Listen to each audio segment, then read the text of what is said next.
앞뒷분과도 다시 한번 인사하겠습니다. 당신은 하나님의 사람입니다.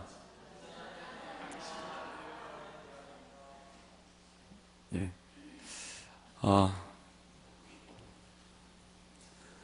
네. 예, 좋습니다. 청년들이나 성도들의 가정을 이제 신방하다 보면 몰랐던 사정들을 알게 됩니다. 정말 열심히 교회를 위해서 수고하고 섬기시는 그런 우리 집사님, 권사님, 또 청년들을 이렇게 만나서 이야기하면, 참 잘 되었으면 좋겠는데, 사정이 어려운 분들이 의외로 많아요.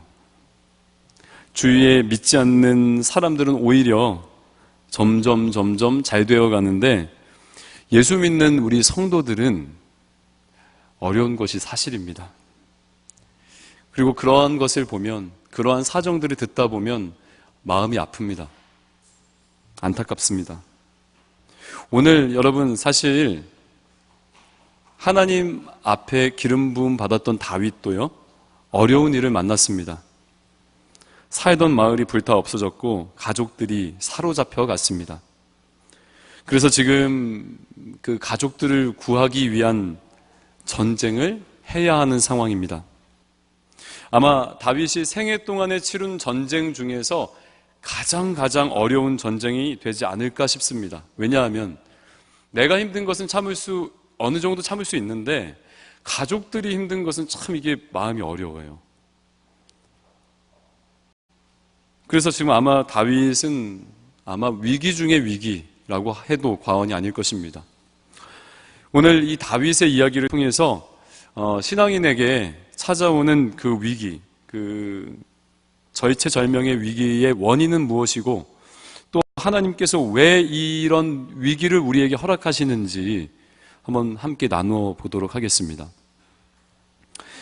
잠깐 지난 내용을 돌아보면 이렇습니다. 26장에서 다윗에게 사울을 죽일 수 있는 기회가 또 한 번 찾아옵니다. 그러나 다윗은 사울 왕을 죽이지 않았습니다. 이것은 다윗이 대단해서가 아니라, 다윗도 사실 우리와 같은 연약한 사람이죠. 때론 사람을 의지하기도 하고, 그러다가 넘어지기도 하고요. 또 조금만 인정받지 못하면 분노하는 그런 사람이 다윗입니다. 다만 하나님께서 자신의 열심으로 다윗을 왕의 자리까지 이끌어 가시는 것이죠. 그래서 2번이나 사울을 죽이지 않을 수 있었고 참아낸 것입니다. 그러나 그것이 다윗의 실력이 아니라는 것이 오늘 이 본문은 아니지만 27장에 바로 나오거든요. 다윗은 여지없이 다음 장에서 약한 모습을 드러내는데 27장 1절 한번 읽어보겠습니다. 같이 읽겠습니다. 시작. 다윗이 그 마음에 생각하기를 내가 후일에는 사울의 손에 붙잡히리니 블레셋 사람들의 땅으로 피하여 들어가는 것이 좋으리로다. 사울이 이스라엘 온 영토 내에서 다시 나를 찾다가 단념하리니 내가 그의 손에서 벗어나리라 하고, 다윗은 다시 사울을 두려워하여 이번에 아예 블레셋 땅으로 망명했습니다. 이스라엘의 차기 왕이 이스라엘의 가장 그 민족의 정적이었던 그 블레셋에게 간 것입니다. 가드 왕 아기스에게 가서 살아남아야 하니까 거짓말도 하고요. 또 이제 거짓 맹세, 충성도 하고 그렇게 연기하며 살아야 했습니다. 그러다가 다윗이 그 가드 왕 아기스에게 땅을 요청합니다. 그래서 얻은 땅이 바로 시글락이었습니다. 그런데 시글락이라는 도시에서 다윗과 무리들이 생활을 하고 있던 중에 아주 곤란한 일이 하나 생겼습니다. 그래서 뭐냐면 이스라엘과 블레셋과 전쟁이 난 거예요. 사무엘상 28장 1절에 보면 그때 블레셋 사람들이 이스라엘과 싸우려고 군대를 모집한지라 아기스가 다윗에게 이르되 너는 밝히 알라 너와 내 사람들이 나와 함께 나아가서 군대에 참가할 것이니라 라고 했습니다. 그러니까 지금 블레셋의 가드왕 아기스는 당연히 전쟁에 나가야 했고, 아기스의 휘하에서 머물고 있던 다윗 역시 전쟁을 하게 된 것입니다. 후에 나중에 자기 백성이 될 사람들과 싸우게 된 것입니다. 얼마나 이게 곤란하겠어요. 얼마나 고민스럽겠습니까? 나가야 되나 말아야 되냐. 계속 망명생활을 하려면 아기스에게 충성하는 것을 보여주어야 하는데 그렇다고 자기 백성의 피를 흘릴 수도 있는 것 없고 말입니다. 굉장히 아주 곤란스러워졌습니다. 그런데 이때 하나님께서 도와주십니다. 블레셋은 5개의 방백, 5개의 큰 도로 되어 있습니다. 그 중 하나가 가드라는 지역입니다. 그런데 전쟁에 딱 나가려고 하니까 4개 지역, 4개의 방백의 그 지도자들이 다윗 참전을 반대한 것입니다. 아니, 저 사람 예전에 우리를 곤란하게 했던 사람 아니냐. 그래서 만약에 전쟁을 했다가 저 사람이 마음을 돌이켜서 우리와 싸우면 어떡하냐. 그래서 저 사람 참전하는 거 반대한다. 라고 4개의 방백이 그렇게 말린 것입니다. 그래서 다행히, 아주 다행히 다윗은 다시 그 시글락 땅으로 돌아오게 된 것이죠. 그런데 일이 터졌습니다. 자, 이거 한번 같이 읽어보겠습니다. 30장 1절과 2절 같이 읽겠습니다. 시작. 다윗과 그의 사람들이 사흘 만에 시글락에 이른 때에 아말렉 사람들이 이미 네겝과 시글락을 침노하였는데 그들이 시글락을 쳐서 불사르고 거기에 있는 젊거나 늙은 여인들은 한 사람도 죽이지 아니하고 다 사로잡아 끌고 자기 길을 갔더라.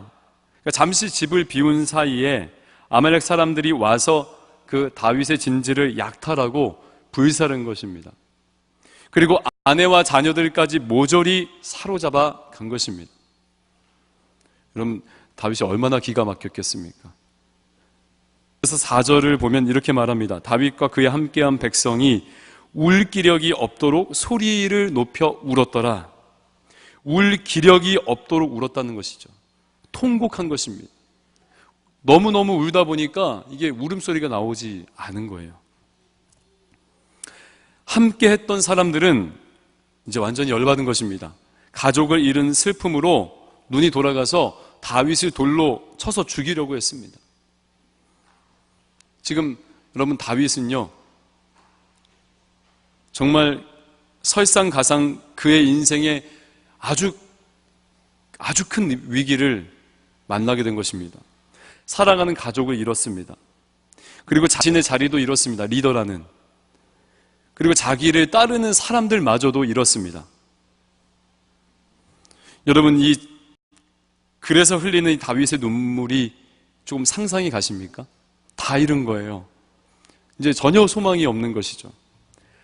블레셋 땅에 와 있는 것도 사실은 고난스러운 일인데 거기에다가 자기의 가족들이 모조리 다 잡혀간 것입니다.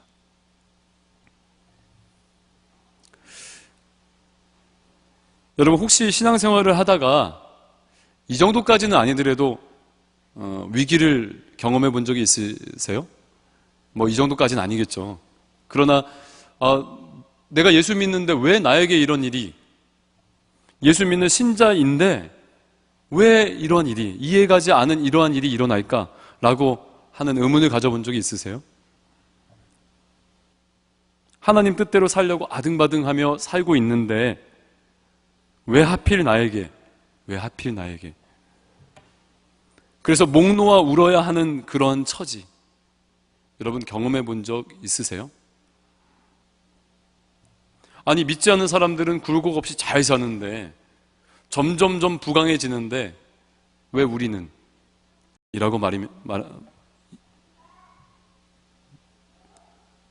꼭 믿는 성도들에게 이런 위기가 찾아오는지 모르겠습니다.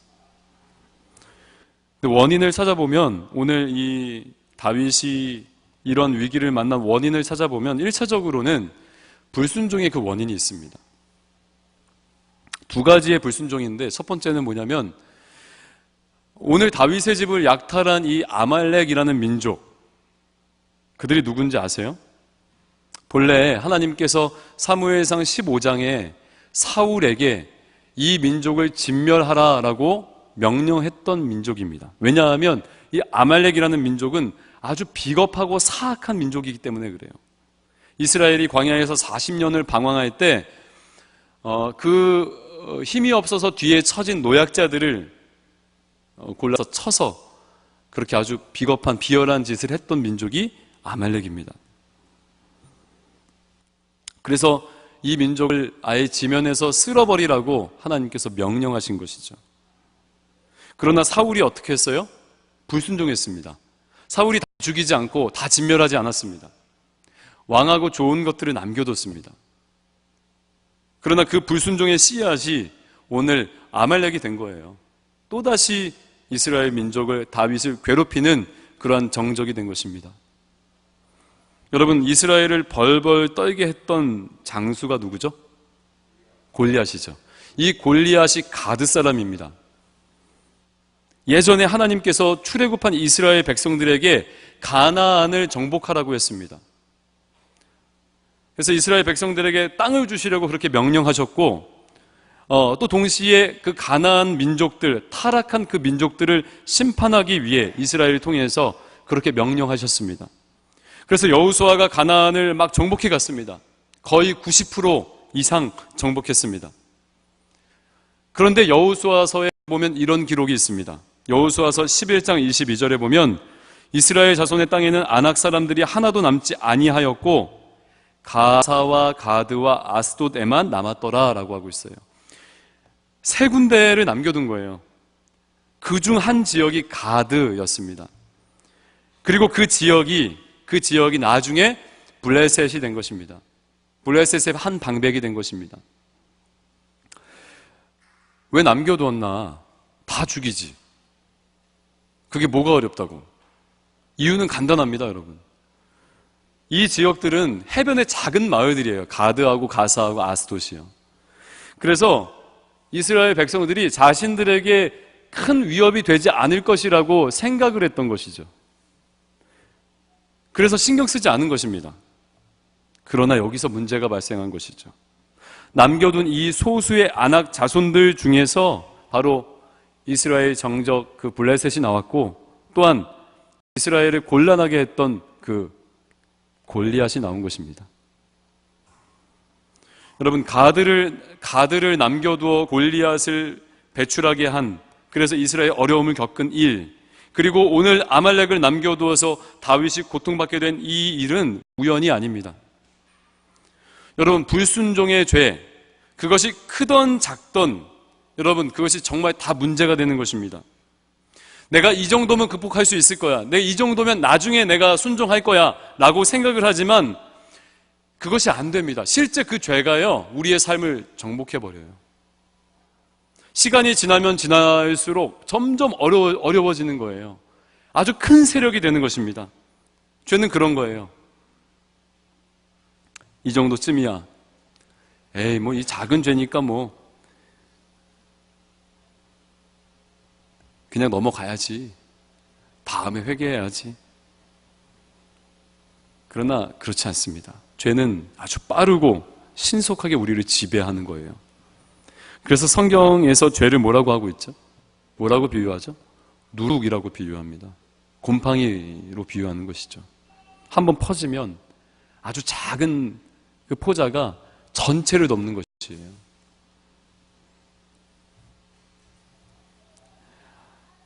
제가 이번 주에 양평에 그 집을 다녀왔는데요. 저희 집 그 뒤편에 가면 계곡이 있습니다.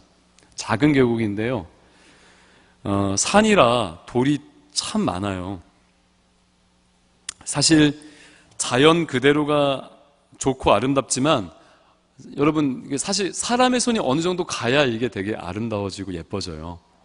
그래서 양평 계곡도, 그 우리 집 뒤에 있는 계곡도 저희 그 가족들이 이렇게 돌을 옮겨서 이렇게 치웠습니다. 그래서 실제 가서 보니까 정말 예쁘더라고요. 정말 예뻤어요. 그래서 그중 돌 하나를 어머니가 옮겨달라고 하셔서 하나를 이렇게 들어봤습니다. 한 요 정도밖에 되지 않는 돌인데요. 허리가 나가는 줄 알았어요. 굉장히 무거운 거예요. 요 정도밖에 안 되는데. 그리고 또 어느 돌은요, 꿈쩍도 하지 않는 거예요. 아니, 그렇게 크지 않은데요. 꿈쩍도 하지 않는 거예요. 근데 어떻게 그렇게 많은 돌을 옮겼는지 모르겠습니다.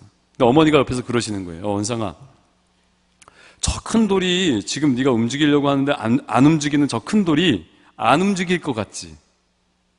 저거 다 움직여서 옮겨놓은 거야 라고 얘기하는 거예요. 어떻게 해요? 그러니까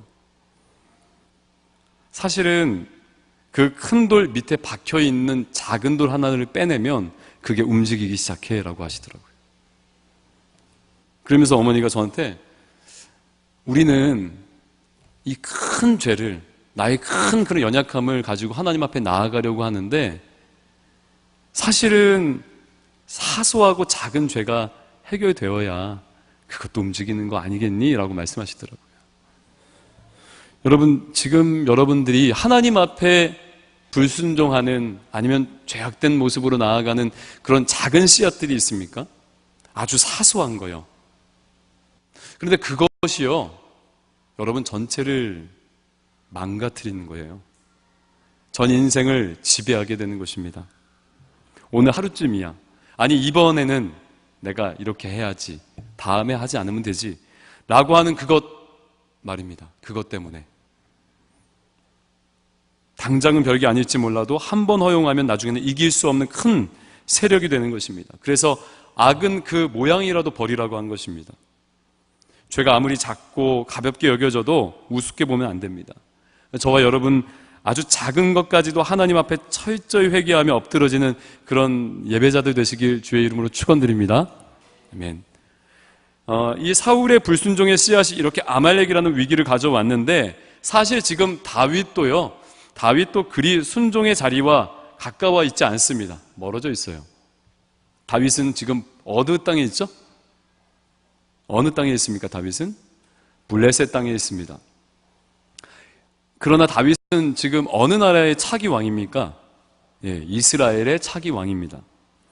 그래서 이스라엘의 왕이기 때문에 약속의 땅, 언약의 땅, 그 이스라엘 영토 내에 머물러야 하는데 지금 이방 땅에 있는 것입니다. 사무엘상 22장에서도 다윗이 사울을 피해 모압이라고 하는 땅에 가서 머물렀거든요. 그러나 그때 하나님께서 갓 선지자를 보내서 따끔하게 지적합니다. 야, 아무리 사울이 두려워도 장차 네가 이스라엘의 왕이 될 것이 아니냐, 빨리빨리 언약의 땅 이 이스라엘 영토 내로 돌아와라 라고 하신 것이죠. 본문에서도 다윗이 블레셋으로 망명한 것은 사울을 피해서 자기 힘으로 무엇인가 해보겠다는 그런 어떤 다윗의 신앙의 오류였습니다. 그리고 그 땅에서 연명하기 위해서 남방 지역을 약탈하고 또 거짓말로 아기스의 환심을 사는 것 역시 하나님이 그리 기뻐하는 일이 아니죠. 그래서 다윗에게 이런 위기가 찾아온 것입니다. 아주 큰 위기 말입니다. 사랑하는 이들도 잃고 자기의 자리, 또 자기를 따르던 사람들마저도 잃은 것입니다. 그래서 다윗은 울 기력이 없을 정도로 소리를 높여 울었습니다. 소리를 높여 울었습니다. 통곡한 것입니다. 사무엘서에 보면은 두 개의 아주 중요한 울음이 있는데 그 중 하나가 오늘 보는 우리가 이 다윗의 울음이고 그 전에 한 가지의 울음이 더 있습니다. 같은 성격의 것이에요. 사무엘상 24장 16절에 보면 다윗이 사울에게 이같이 말하기를 마침에 사울이 이르되 내 아들 다윗아 이것이 네 목소리냐 하고 소리를 높여 울며 라고 하고 있습니다. 사울이 동굴 속에서 다윗에게 죽을 뻔했지만 오히려 다윗의 선대를 경험했고 그때 사울은 다윗의 그 너그러움 앞에 자신의 무능함을 깨닫고 운 것이에요. 난 이 정도밖에 안 되는구나. 난 진짜 의롭지 못한 자구나. 난 진짜 하나님과 멀어진 자구나. 하나님이 내게 없구나. 하나님의 부재, 그것이 느껴지면서 사울이 울어버린 것이거든요. 오늘 다윗도 마찬가지입니다. 유다 땅을 떠나 블레셋으로 망명하고 거짓과 위선으로 살던 중에 이런 위기를 만난 것이에요. 그 위기 앞에서 자신의 그 잘못과 그 무능함 때문에 다윗이 운 것입니다. 여러분, 운다는 게 뭡니까? 여러분 울어보셨죠? 제 잘 울거든요. 제가 잘 우는데 여러분 울어보셨죠? 운다는 게 뭐예요?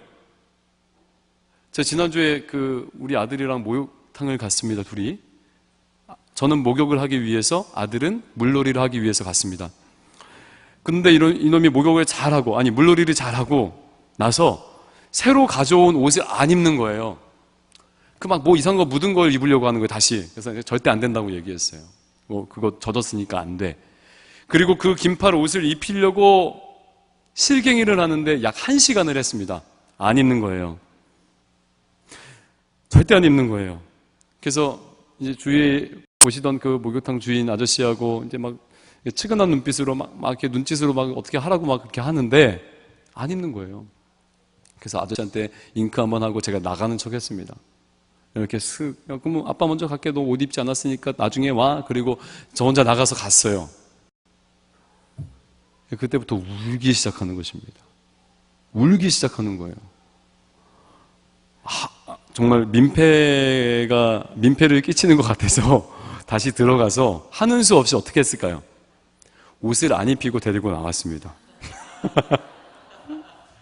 이놈이요, 그 옷을 안 입겠다고, 그런데 꼭 옷은 입고 나가야겠다고 울어버리기 시작하는데 이게 뭐 말릴 사람이 없는 거예요. 여러분, 조금 성격은 다르지만 운다는 것은 이런 거예요. 뭐냐면 내 힘으로 역부족이라는 거예요. 우리의 힘으로 도저히 헤어나올 수 없는 그러한 수렁에서 내가 할 수 있는 전부가 우는 것이라는 이야기예요. 그게 우는 것입니다. 오늘 설교 제목이 통곡을 넘어거든요. 통곡을 넘어. 도저히 내가 이 상황을 견뎌낼 수 없습니다.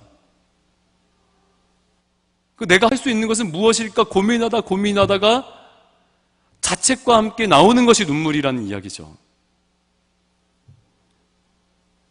거기다가 우리 신자들에게는, 예수 믿는 성도들에게는 한 가지 더 있습니다. 뭔지 아세요? 억울함이에요. 억울함. 왜 하나님이 나를 여기까지 버려두셨을까? 내가 그리 큰 잘못을 한 건 아닌 것 같은데, 나 그래 열심히 살아보려고 사울을 피해 블레셋으로 와가지고 지금 자기의 명예를 다 구겨가며 그렇게 열심히 식솔들을 먹여가며 살고 있는데 왜 하나님이 이러한 어려움을 허락하셨을까? 왜 하나님 안 계신 것이죠? 내가 무슨 잘못을 그렇게 했길래? 라고 하는 그런 억울함도 섞여 있는 것이 신자들의 눈물이에요.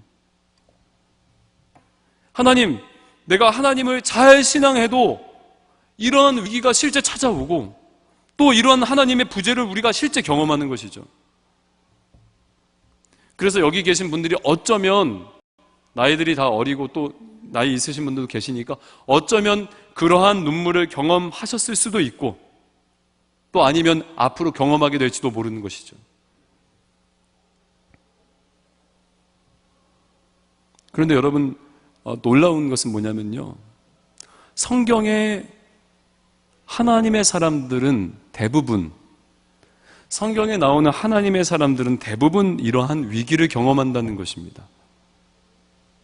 하나님을 잘 신앙하고 따르다가도 정말 내가 억울할 정도의 위기가 찾아온다는 거예요.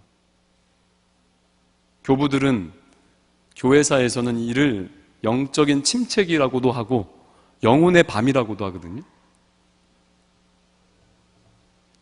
신자임에도 이러한 눈물과 통곡의 시간들이 있다는 이야기죠. 여러분, 베드로의 통곡 기억하세요? 베드로는 주님이 가장 아끼고 사랑하는 제자 중 한 명이었습니다. 중요한 사역에는 그가 빠지는 일이 없었습니다. 늘 동행했습니다. 베드로도 열정적으로 주님을 따랐어요. 그러나 주님이 잡히시던 날 그 밤에, 새벽에 주님의 예언대로 베드로는 주님을 모른다 부인했습니다. 그것도 계집종 앞에서 저주하며 부인했습니다. 이때 닭이 울면서 베드로가 깨닫거든요. 그리고 통곡합니다. 주님을 배신할 수밖에 없었던 그 무능한 자신을 발견하면서 통곡합니다. 어쩌면 베드로도 처음에는 예수님을 따를 때는 멋진 제자가 되기 원했을 거예요. 그래서 모두 주를 떠날지언정 나는 결코 떠나지 않겠습니다. 호언장담했잖아요. 그런데 자신의 인생이 어디서부터 잘못되었는지, 어디서부터 꼬였는지, 왜 난 이것밖에 안 되나? 난 왜 주님을 주인이라고 고백도 못하나? 이러한 생각들이 뒤죽박죽 섞여서 통곡한 것입니다. 우리는 아직 젊으니까 이런 자리까지 아직 내몰리지 않았을 수 있습니다. 그러나 장담할 수는 없는 일입니다. 학생일 때, 대학생들이 있는데 학생일 때 이제 새 학기가 되면 좋은 가방에 새로운 노트와 이제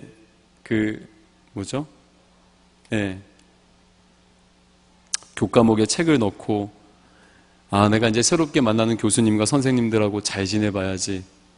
그리고 내가 새로 만나는 이 새 학기에 만나는 이 친구들과 내가 잘 지내봐야지라고 우리가 마음을 먹습니다. 다짐하죠.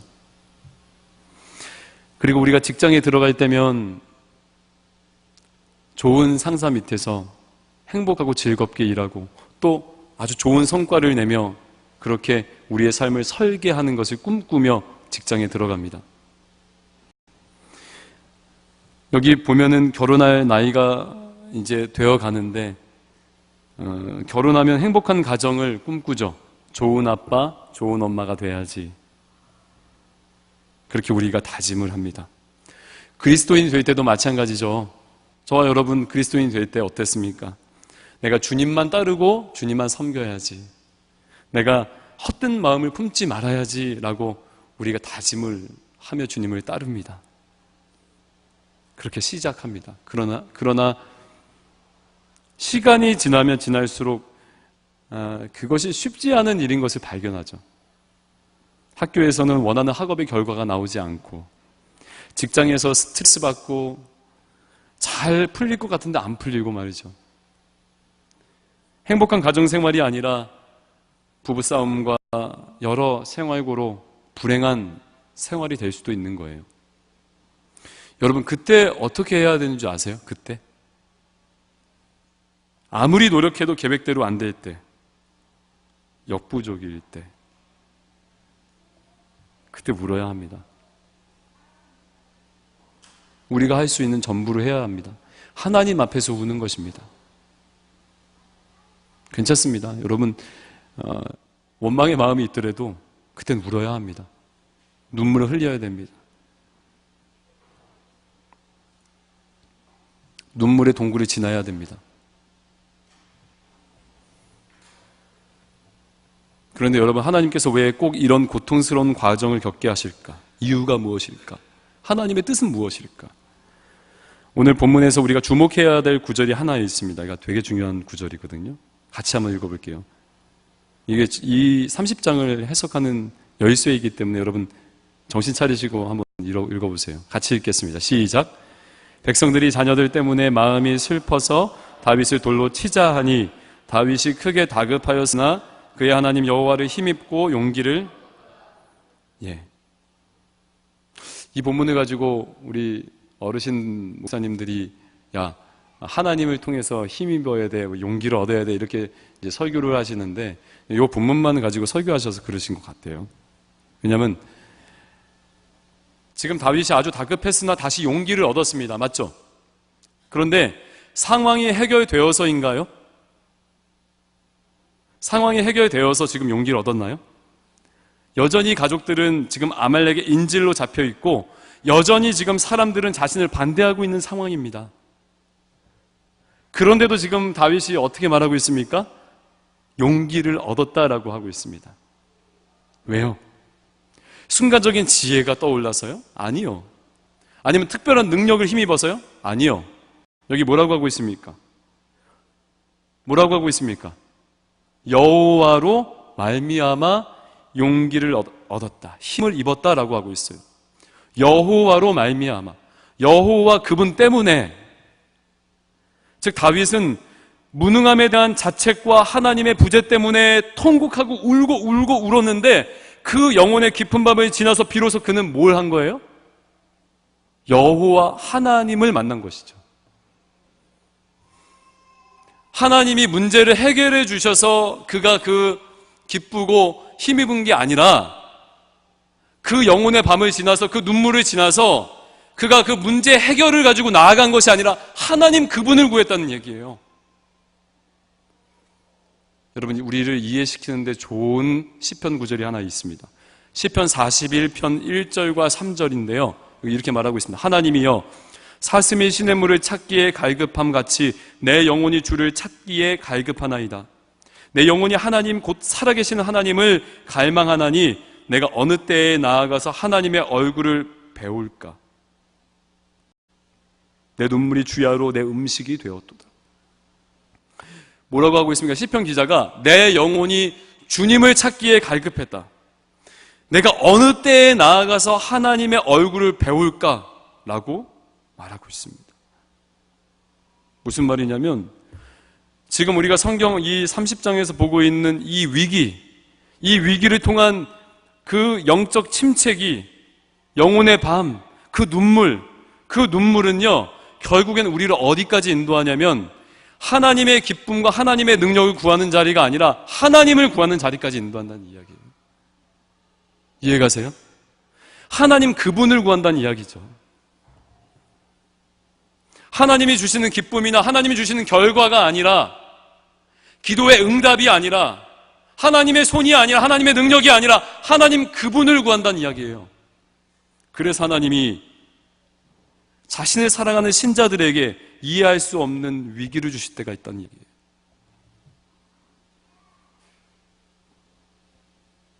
하나님 그분을 찾는 것입니다. 우리의 관심을 하나님이 주시는 것에서 하나님으로 변하게 만드는 것입니다.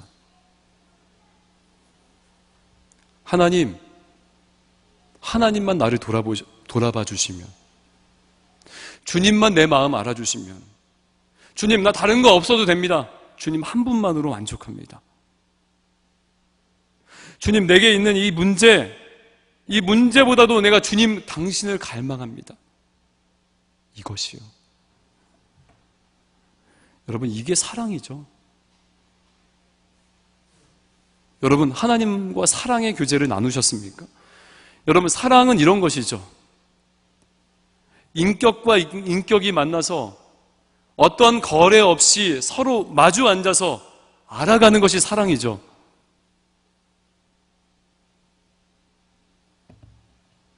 여러분 하나님과 어떤 관계에 있습니까? 하나님 내가 이거 할 테니까 나에게 이거 주세요.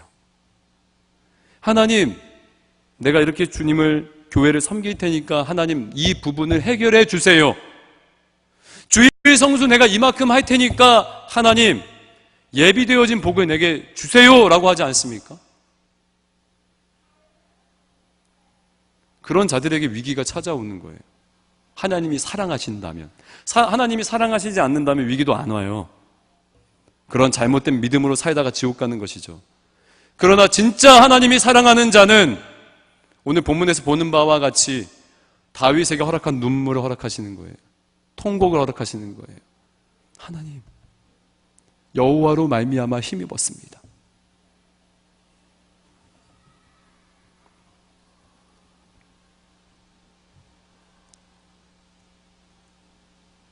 여러분 하나님께서 때가 되면 우리를 눈물의 자리로 인도할 때가 있을 수 있습니다. 신자에게 필요한 신앙의 여정이기 때문에 그러한 것이죠.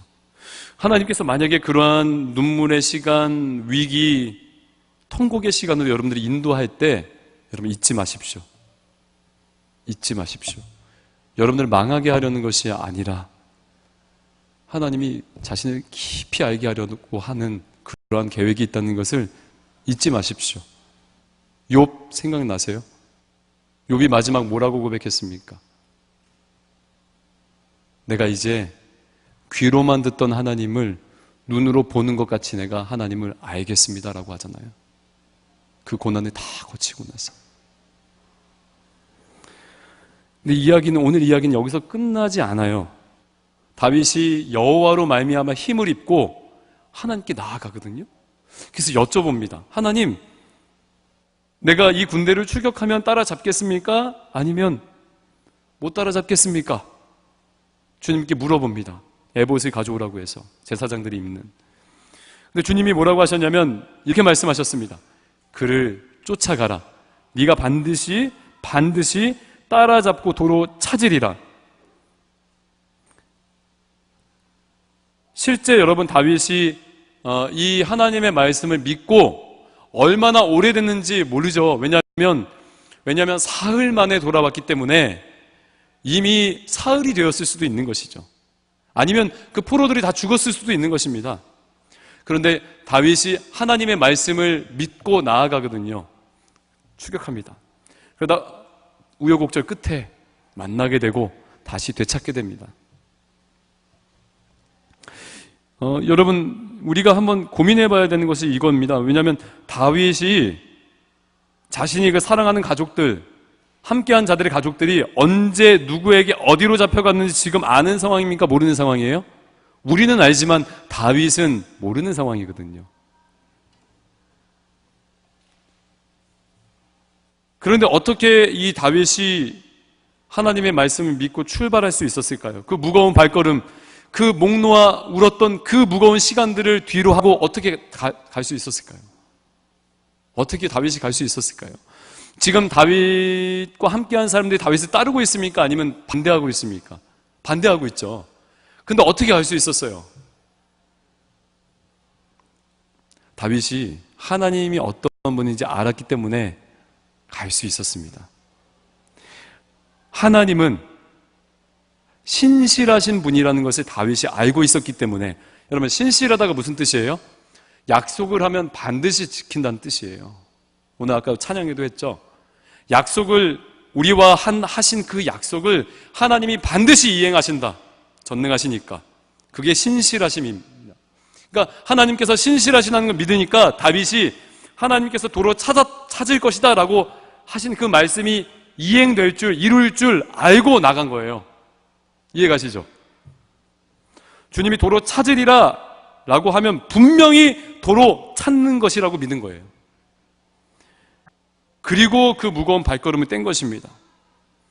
여러분, 하나님이 신실하시다는 그것이요, 우리에게 얼마나 소망을 주는지 모르겠습니다. 여러분, 여기서 저를 포함한 여러분들, 저와 여러분들, 여기서 신실한 분이 얼마나 있습니까? 약속을 잘 지키고 하나님 앞에 그렇게 성실하고 신실한 분이 있으세요?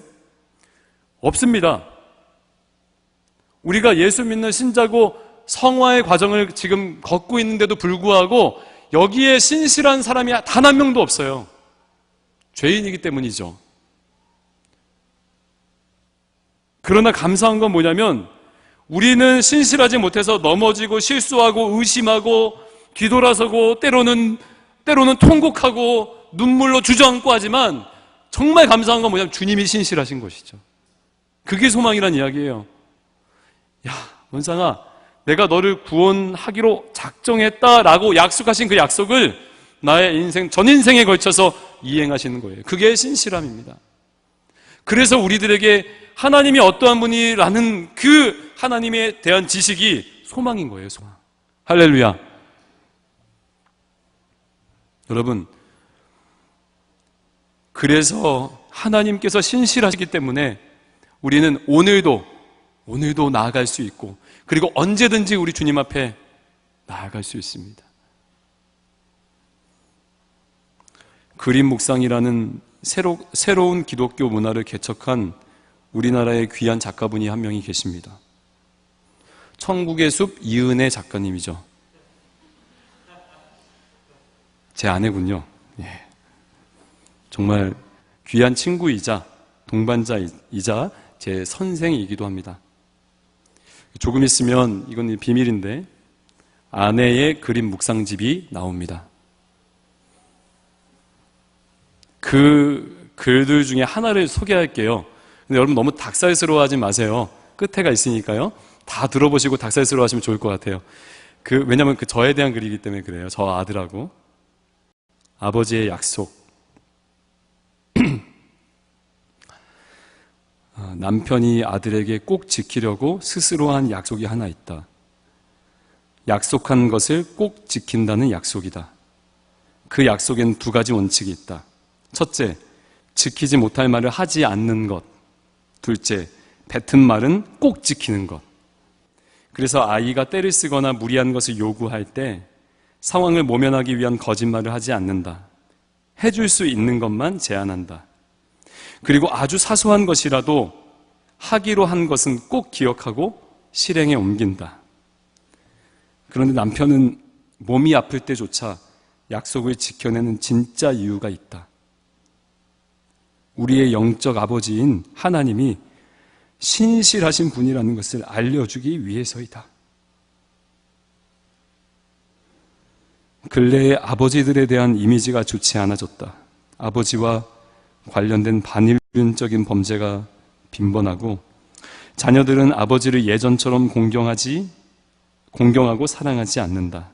자녀는 바쁜 아버지로 인해 부모의 사랑을 느낄 수 있는 기회가 적어졌다. 이런 아버지에 대한 상처가 있는 사람은 하나님에 대해서도 오해할 수 있어 안타깝다. 사람은 완전하지 못하다. 사람은 사랑이 언제나 충만하지 않다. 그러나 하나님은 사람과 같지 않다. 변함없이 우리를 사랑하시고 약속하신 것을 끝까지 이루신다. 하나님은 신실하신 우리의 아버지이시다. 어린 아들은 이제까지 아빠가 얼마나 자신을 사랑하는지 그리고 얼마나 신실한지 경험해 왔다. 이것은 아들의 평생의 큰 영적인 자산이 되어줄 것이다. 남편도 미래의 어느 날 아들에게 실망을 안겨주는 날이 올 것이다. 그러나 아이는 자라면서 아버지를 통해서가 아닌 직접 하나님이 어떠한 분이신지를 경험할 것이다. 부모가 아이에게 해줄 수 있는 가장 좋은 교육은 부모가 먼저 하나님의 사랑을 알고 그분의 뜻대로 사는 것이다. 이것만으로도 아이는 세상을 살아갈 이유와 방법을 알게 된다. 오늘도 남편은 사역자로서 남편과 아버지로서 치열한 삶을 살아가고 있다.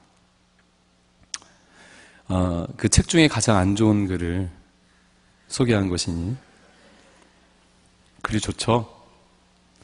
이 글을 읽는데 제가 막 펑펑 울었습니다. 왜냐하면 안 그래도 지난주에 몸이 되게 안 좋았거든요. 근데 하율이하고 약속을 한 거예요. 하율아, 내가 저녁에 양평으로 데리러 갈게. 근데 그날 너무 몸이 안 좋았어요. 1시간밖에 못 자가지고. 근데 아내는 또 이제 입덧이 너무 심하고. 그래도 아내한테 양해를 구했어요. 아들하고 한 약속이니까 꼭 지키고 싶다. 그래서 갔어요. 1시 정도 도착해서 결국에 몸살이 났습니다. 이틀 동안. 그리고 이제 와서 아들하고 약속을 지키고 와서 이 글을 이제 읽는데 다 읽고 나서 하나님께서 제 마음에 야, 너처럼 부족한 사람 아버지도 너처럼 부족한 신실하지 못한 그런 사람 아버지도 아들과 약속을 지키기 위해 이렇게 노력했는데 완전하시고 사랑이 풍성하신 우리 영의 아버지 하나님은 얼마나 신실할지 좀 보이니? 라고 제 마음에 말씀하셔서 펑펑 울었습니다. 얼마나 신실하실까?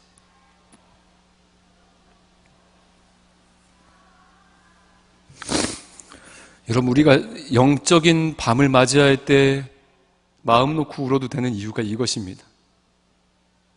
아버지가 신실하신 것이요. 저와 여러분 절대 포기하지 않고 끝까지 약속을 지켜내시는 분이라는 거예요.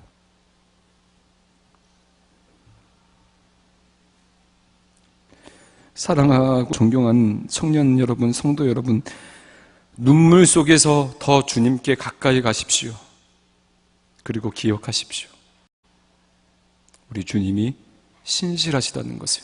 그리고 기다리십시오. 그 약속이 이루어질 때까지.